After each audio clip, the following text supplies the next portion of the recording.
कैसे हैं आप? अस्सलाम वालेकुम व्यूवर्स, मैं हूं मैमुना मुस्लिमा।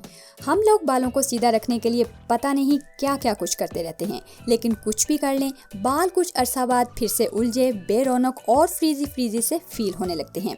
चाहे हम बालों की रीबॉन्डिंग या स्मूथनिंग ही क्यों ना करवा लें, 6 से 8 माह बाद पहले से भी बाल ज़्यादा डैमेज फील होते हैं और 8 से 10 हज़ार का खर्चा फिर से निकल आता है।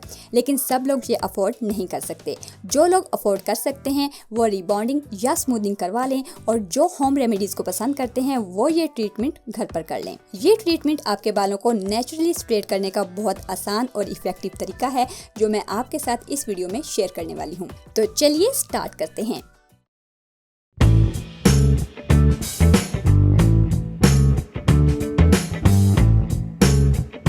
सबसे पहले हमें चाहिए कोकोनट मिल्क आधा कप।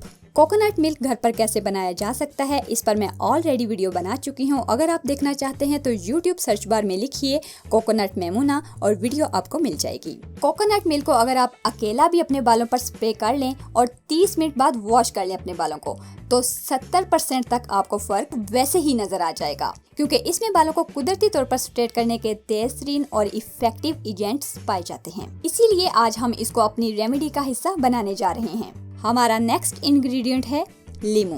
कोकोनट मिल्क में अगर लीमू ऐड करके लगाएंगे तो ये एक कंडीशनर का काम करेगा। इस हेयर मास्क में लीमू का इस्तेमाल आपके बालों को मोर सिल्की और सॉफ्ट बनाएगा। कुछ लोगों को तो ये मसला होता है कि लीमू तो बालों को सफेद कर देता है, लेकिन ऐसा नहीं है। इसलिए बिना डरे यूज करेंगे 2 चम्मच।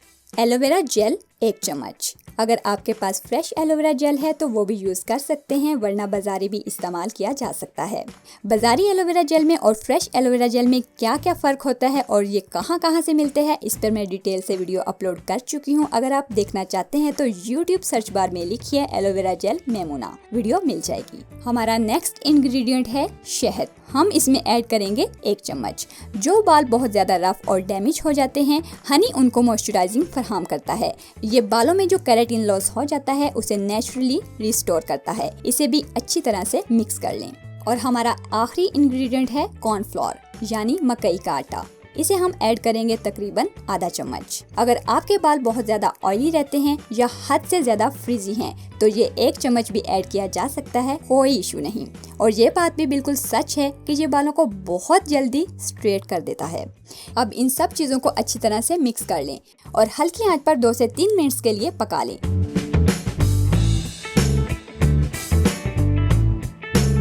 मैंने इसको पका लिया है। ये इस तरह से खूबसूरत क्रीमी फॉर्म में आ चुका है।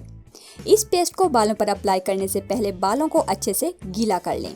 फिर बालों की रूट्स से लेकर एंड्स तक कंटिन्यूसली हाथों से अप्लाई करती जाएं और बालों को सेक्शंस में डिवाइड करके लगाएं ताकि क्रीम सारे बालों पर अच्छे से लग जाए।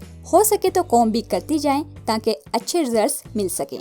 2 घंटे के लिए लगाकर छोड़ दें, फिर किसी भी शैम्पू से वॉश कर लें, लेकिन याद रखिए कि शैम्पू की मिकदार कम से कम ही यूज करें। बालों को खुद से ड्राई होने दें, ब्लो ड्रायर मत करें। पहले इस्तेमाल से रिजल्ट्स नजर आएंगे इंशाल्लाह। इसको हफ्ते में 2 बार कर सकते हैं। जब बालों में फर्क 75% तक आने लगे तो 1 माह में 2 बार भी यूज किया जा सकता है। इसको आपकी फैमिली में से कोई भी इस्तेमाल कर सकता है, क्योंकि इसके फायदे ही फायदे हैं, नुकसान कोई भी नहीं।